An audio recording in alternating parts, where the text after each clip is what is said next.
Amanda Batarseh, her topic is al-ana wal-makan, the I and the place. In Hussein Barghouti's critical interventions of place. She is an assistant professor at the Department of Literature at the University of California, San Diego. Her recent publications include Centering Place in Tawfiq Kan'an Literary Cartography. Tawfiq Kan'an is the father of ethnography in Palestine, and actually he died here, and his burial place is here in Bethlehem. And he has been re-excavated, and his work has been published. So if you are interested in works of ethnographers, you will appreciate the father of ethnography, Tawfiq Kan'an. And also Raja Shhade's Cartography of Refusal, the Enduring Land Narrative Practices and Palestinian Walks. Raja Shhade is a lawyer from the area of Ramallah, and he was amongst the first to start writing on the legality of apartheid Israel. Welcome, Amanda, and please, also 15 minutes. Wonderful. Please. Thank you, everyone, for being here. I'm just going to jump right in for the sake of time. The struggle over geography is not only about soldiers. It is also about ideas, forms, images, and imaginings. Edward Said says this in his elaboration of what he calls imaginative geography. In colonial conditions, this violent intervention and construction of geographical space always serves the aim of territorial annexation, political domination, and cultural superiority. But what are the creative ramifications of this forced confrontation with the colonial reimagining and remaking of place? With what tools are we to examine the Palestinian geographic imagination? In this paper, I examine the Palestinian poetics of place, Sha'riya al-Makan, as aesthetically, politically, and methodologically critical to answering this question. In so doing, I surface a reading practice informed by indigenous-centered analysis and anti-colonial praxis. That is, by privileging Palestinian as opposed to settler colonial frameworks and epistemology. Coming from the Greek, episteme, meaning knowledge or understanding, and logos, meaning argument or reason, epistemology accounts for how we know. In other words, how does our system of thought shape what is knowable? Mitria Raheb's discussion on Monday evening of the software that sustains settler colonial power offers a generative shorthand for understanding colonial epistemology and ideology, which, as Said undercovered in Orientalism, is often invisibilized, produced, and spread by hegemonic, colonial, white supremacist, capitalist, and patriarchal power structures. These ways of knowing the world converge at the intersections of knowledge production, like history and science, political programs like international policy and war, and culture, like literature and media. But epistemology, such as the Orientalist way of segregating East from West or self from other, is not exclusive to oppressive and extractive systems of power, like those of empire or the nation state. Indigenous peoples are also producers of knowledge and critical epistemology, offering their own theoretical interventions. In other words, Palestinians, both in and outside of the academic institution, whether in their daily lives or in scholarly treatises, are practitioners and producers of theory, a domain often overrepresented by the global North. This paper, which is part of a larger book project currently titled, we'll see, Rooted Movements, takes the recentering of Palestinian epistemology as its premise to develop what I call radical or jadri analyses, attentive to the Palestinian poetics of place. By radicality, I draw upon this term's dual connotations of rootedness on the one hand and action, movement, or change on the other. For instance, jadr may refer to a root, trunk, or stem, while concepts like تغير جذري, meaning radical change, or تجذر, to regenerate roots, in the case of Palestinian refugees from positions of exile, dialectically produce a meaning of radicality that is both rooted and in movement. Through this dialectical approach, I examine how Palestinian poetics of place articulate, theorize, and regenerate Palestinian ways of being and knowing that encompass both continuous presence on and movement in and beyond the land.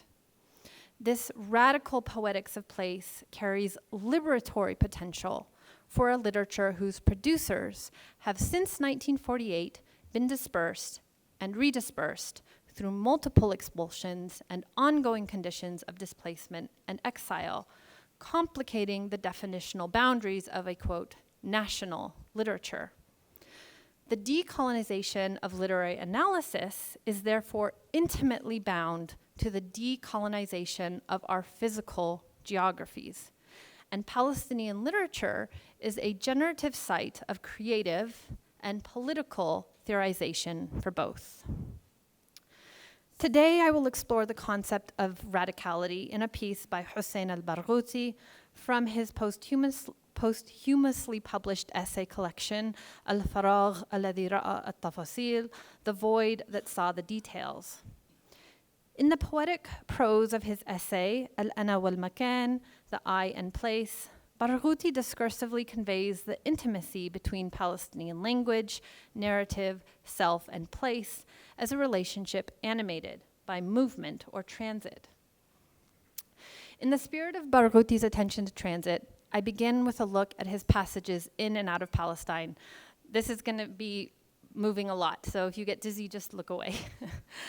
Barghouti was born in 1954 in Khobar, a village outside of Ramallah. He completed his schooling in Birzeit before going to Hungary, where he pursued, although did not complete, a degree in political science. He then returned to Palestine, and then again in 1979 departed for the University of Iowa, where he was admitted into the renowned international writing program at that university. Barghouti then returned to Birzeit University, where in 1983 he earned his BA in English literature, where he worked in the English department for a year before moving to Seattle for graduate school. In 1987, after earning his master's in comparative literature, he again returned to Birzeit to teach, and then a year later, again returned to Seattle for his doctorate. In 1992, after earning his PhD, Barghouti moved back to Ramallah and a position teaching philosophy and cultural studies at Birzeit University. 5 years later, in 1997, he married and welcomed a son. This was also, however, the year that Barghouti was diagnosed with lymphoma. When cancer treatments eventually proved ineffective, Barghouti and his family moved back to Khobar, where he passed away on May 1st, 2002, at the height of the Al-Aqsa Intifada. He was buried according to his wishes under the almond trees of his village. The title of his final work, Sa'akun bin al-Laws, I will be among the almond trees. I start with the perhaps disorienting reproduction of Barghouti's movements because they are both a symptom and a catalyst for his explorations of place. I do so not because these movements are exceptional in the Palestinian experience, but rather because they are acute in his poetics, theorizations, and narrative wanderings. It is not surprising that among the vast array of creative, philosophical, and critical writings Barghouti absorbed, that his work is affiliative with Edward Said's, resonating with the latter's assertion of feeling, quote, out of place. Barghouti was informed by Said's explorations of space, geography, imagination, culture, and power, and his writings are evocative of Said's theorizations of exile, a phenomenon that can variously, but also simultaneously, be an abject, historical, and material condition, and a metaphoric and intellectual exercise. I bring up Said here also because, like critiques of his metaphorical elaboration of exile, An early and lingering reproach of Barghouti's writing is that his speculative, theoretical, and meandering poetics resulted in apolitical works detached from the everyday lives of the Palestinian struggle. It is, however, through Barghouti's imagination that he accesses what he calls a perceptual depth that rejects the reification or symbolization of Palestine, of Palestinian liberatory struggle into symbols of icons and heroes. Barghouti examines, therefore, not only the dynamics of Palestinian loss, but also of Palestinian continuity in a way that is never reductive or idealistic, focusing on the particulars as a path to the universal. In his quintessential style of meandering but never aimless poetic theory, in wal-Makan, Barghouti begins with a story. One night, he was out in the hills surrounding Ramallah with visiting friends. As the unofficial guide, it is his responsibility to navigate the group out of the woods and back home as night falls. He recounts, however, that gradually the way became blurred and the situation became clear to me as one I knew very well. I no longer knew where I was, an instance of the poetics of place, perhaps, or the looseness of things.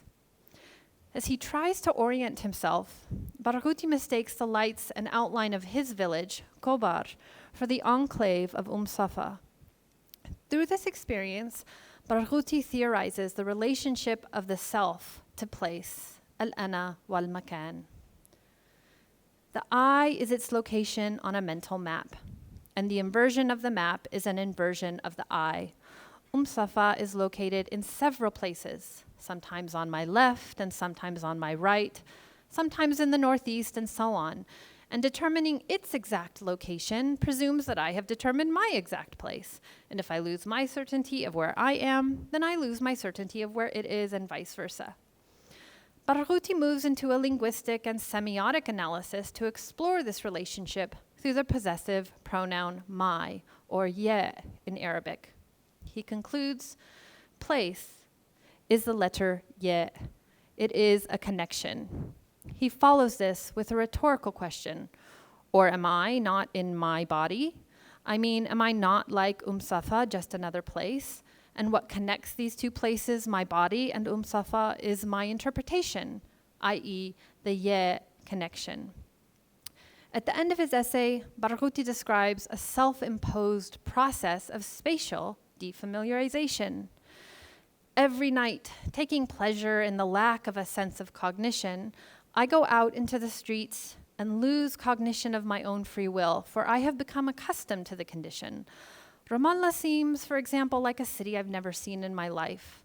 I wander around looking for anything, and when I become tired, I reclaim cognition. I mean, it is possible for its loss to turn into a game, into another way of seeing things, rather than only a labyrinth, alienation, and sorrow. But why would Barghouti, who is subjected to the intimately violent estrangements produced by the settler colonial geography, wish to rehabilitate alienation? Barghouti presents a poetic analysis of place through processes of movement that contain revelatory, counter-hegemonic, and decolonial potentialities. In this sense, alienation, the ability to make the familiar temporarily unfamiliar so as to see it anew, is an anti-colonial rather than exclusively colonial method that allows him and the reader to shift their focus from that of Zionist violence, erasure, and death to Palestinian continuity, life, and change.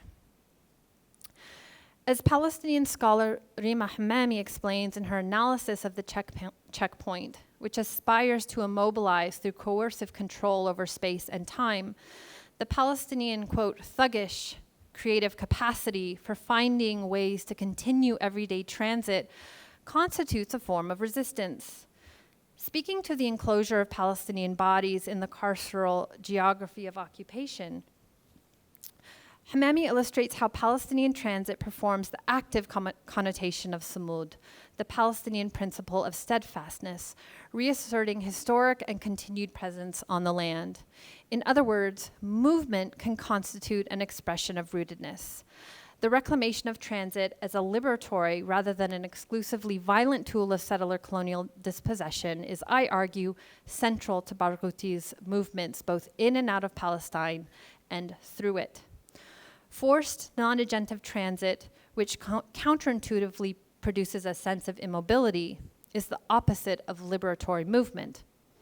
Barghouti mobilizes transit then in its most literal sense as the agentive demand to move both in and out of and within one's land freely. And this is my closing. But Barghouti's poetics of place also constitute an analytical practice. Barghouti, for instance, never aligned himself with a single school of thought. Instead, he developed a theoretical and literary approach dedicated to what he called mental agility, arashaka dhihniya. This method is contingent upon processes of transit and transformation that moved Barghouti both mentally and physically from his center, Palestine, and specifically Kobar, through multiple spaces of the world's geography and intellectual and cultural heritage. It is for this reason that I emphasize the importance of transit, which facilitates, through the crossing of boundaries of geography, scholarly fields, and language, the translation of Barghouti's concept of transit to other fields. Stephen Salaita frames his examination of the identical discursive methods deployed by the settler colonial project in Turtle Island, currently North America, and Palestine through the lens of transit, while Jody Bird builds upon and shifts his premise to focus on transit as a means of transforming colonized peoples into Indians. However, these authors' works also suggest and perform another kind of transit. This is the kind of transit Bird provokes in her call to develop an interdisciplinary indigenous-centric approach that Salaita evokes through his comparative analysis of Native American and Palestinian literature production, and that Chickasaw scholar Chadwick Allen elaborates as a trans-indigenous methodology in Native literary studies. This is the capacity for indigenous-centered methodologies and decolonial praxis to develop in conversation, that is through their agentive transit across disciplinary fields, anti-colonial movements, geographies, and languages. In a settler colonial system that weaponizes both movement and immobility against indigenous peoples to focus on radical Palestinian poetics of place as an expression of rootedness offers a pathway to decenter settler colonial ways of knowing and recenter indigenous ones, not only within literary space, but also and critically within our worldly geographies of liberational struggle. Thank you.